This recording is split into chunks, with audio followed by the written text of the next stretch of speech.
Deion Sanders a smokescreen? You say that he's a smokescreen because he didn't remember a player's name. All right, Caleb, I'm Yes. going to let you make your case, and then I'm gonna show you why you're wrong. Well, But can we? but let's pull this up first.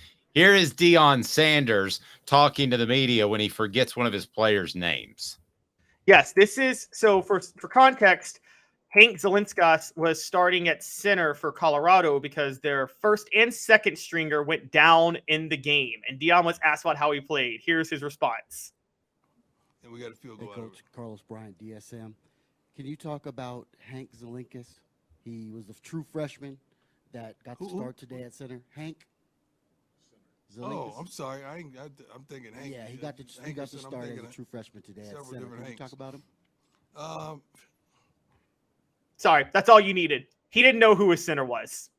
He did not know who he was. I have to be honest with you, I have zero problem with that because the roster turned over about 50% from last year, and the guys could go by nicknames. And I don't think that Deion Sanders is anywhere close to a traditional coach. I think he's there to raise money.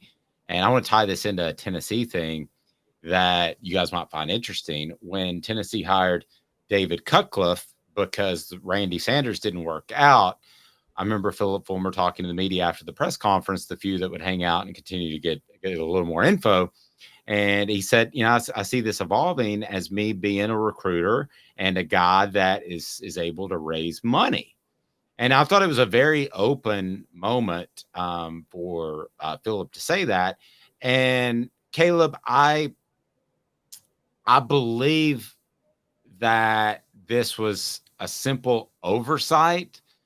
I don't think you would see it from a Josh Heupel, but I don't think it's an indictment of Deion Sanders that he is not going to have success, because I believe he will.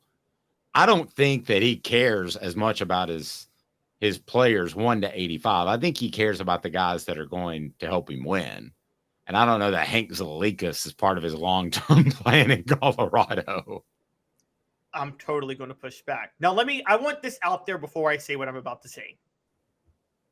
I've not been one of those, Deion is breaking with traditions of college football. I think there's a lot of college football fans upset at Deion because there's new fans who don't know a lot about college football watching the sport now, and they don't like how little those new fans know. Guys, accept it. That's life. I want things I follow to have more fans, and I'm sure you do too, Dave. Okay, and I can just tell you, when I moved to DC and a lot of hockey fans tried to get me to get into hockey, I got into it, and then all they did was lecture me on how much I didn't know, and I got sick of hockey fans doing that. So I'm like, you know what? I'm never watching hockey again. Accept it when you have casual fans who may not know as much about the sport, and Deion's doing a great job bringing those in. This is a big deal because I do think he'll have success this year. Can he have success long-term, though? And here's what I mean by that.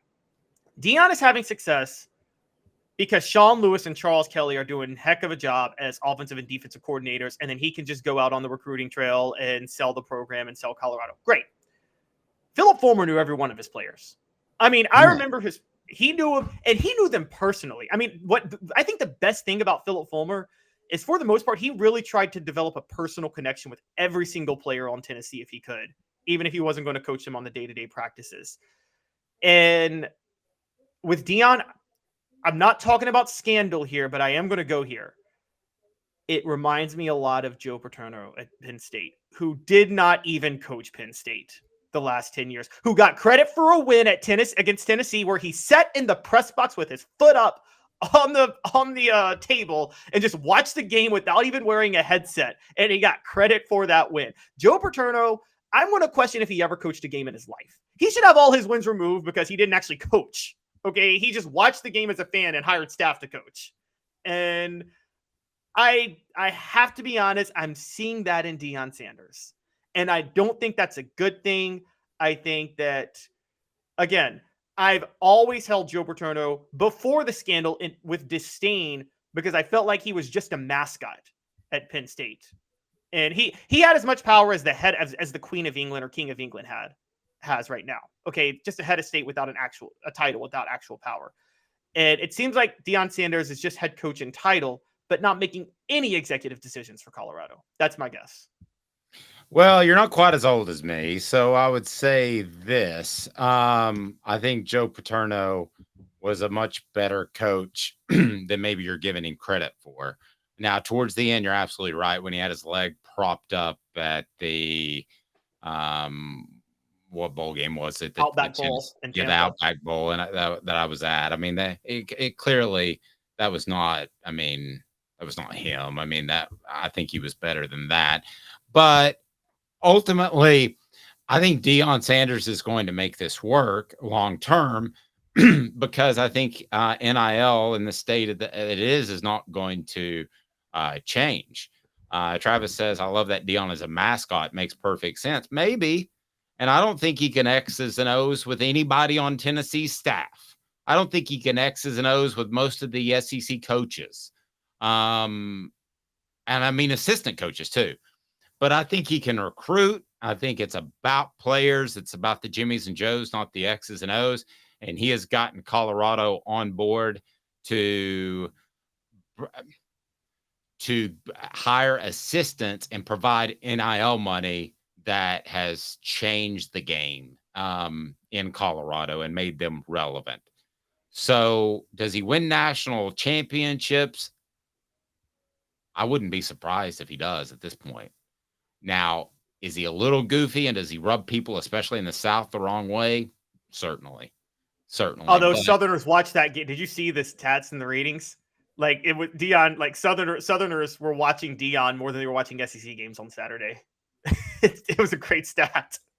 I mean I just don't see how he can fail at this point. Now, the way he can fail is if he starts losing these really good assistant coaches. that's where I was going to go. Okay. If they have great success because of the talent he's assembled and Washington State comes calling for one of his coordinators and they want to be a head coach, they might go to Washington State, but then he goes out and he tries to replace him with another one. Here's the other thing to remember. Shedeur Sanders and is it Travis Hunter, I believe. I mean, those are big monster gets, and Sanders is his son, and eventually those guys are going to go off to the NFL. And he has another son that plays, and then a son that's a videographer. But I don't think it's just about his son. But I'll say this: Shedeur Sanders, if you haven't watched him play, if Tennessee has Shedeur Sanders, they're every bit as good as they were last year, maybe better on offense. I mean, he is an incredible talent. And I'll be honest with you, I didn't watch Jackson State. I didn't know that, but I can watch Shedeur Sanders for roughly 3 minutes or 8 plays and tell you that he is very, very good. Light on his feet, has good pocket presence, knows when to run, when not to run. Don't be surprised if he's the number 1 pick in the NFL draft one day because he has size too. So he's not going to have Shedeur Sanders forever. So then I think the quarterback position becomes an issue. But with what he's done, Sean Lewis might get a job after this year. The offensive coordinator. I would hire Sean Lewis right now if I were about half the SEC. No, I agree. And what happens when look at Ed Orgeron? And I'm not saying I think Deion Sanders is a lot smarter than Ed Orgeron. Like I think Deion Sanders' IQ like laps Ed Orgeron's like 5,000 times. Okay, but I will say, the minute Steve Ensminger left and Joe Brady left, look at what happened to Ed Orgeron and LSU. And you're saying that Absolutely can't happen to Deion at Colorado? No, it can. But Travis also says he leaves when his son does.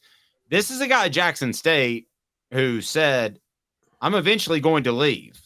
Like, and no coach says that. During your tenure, say, I'm eventually going to leave for a bigger and better job. I want to build something here. And he did. So far, he said at Colorado, he's been blown away and he loves it there. And he never even thought he would be there. And I know this is a honeymoon period. Don't be surprised if he's at Colorado long term, because that's going to turn out to be a pretty good job, because NIL, you can recruit people to there. They were able to recruit out of Compton back in the day because a lot of parents want their kids out of Compton. That's why Bill McCartney won a share of the national championship in the early 90s. So don't be surprised if he stays there long term. And I don't think he's going to the NFL. Why would you come to the SEC that's going to be tougher? If the Georgia job opens up tomorrow, they're not going to call Deion, first of all. But if they did, would you take that job? No, in particular, if you can recruit out in Colorado. All right, hot take. I'm about to trigger so many people. If I got a choice between living in Colorado, Alabama, or Mississippi, I'm living in Colorado. I'm sorry. It's so much nicer than Alabama or Mississippi. Come at me, SEC fans. I don't care. Okay. When Deion said he was looking when he was at Jackson State, it's because he was in Jackson. Jackson or Boulder? Dave, where are you going to live? Well, I mean, I would live in Boulder over Jackson. I haven't been to Boulder. I've been in the Denver airport. It looks beautiful. I've heard it's fantastic, but I will say this. I mean, at the end of the day, I would rather live in the South. Now, there are places in Alabama that I wouldn't want to live, and there are places in Mississippi I wouldn't want to live. But as a whole, I would rather live in the South. But there are a lot of people like you, and I think he's been genuinely taken aback with how nice it is.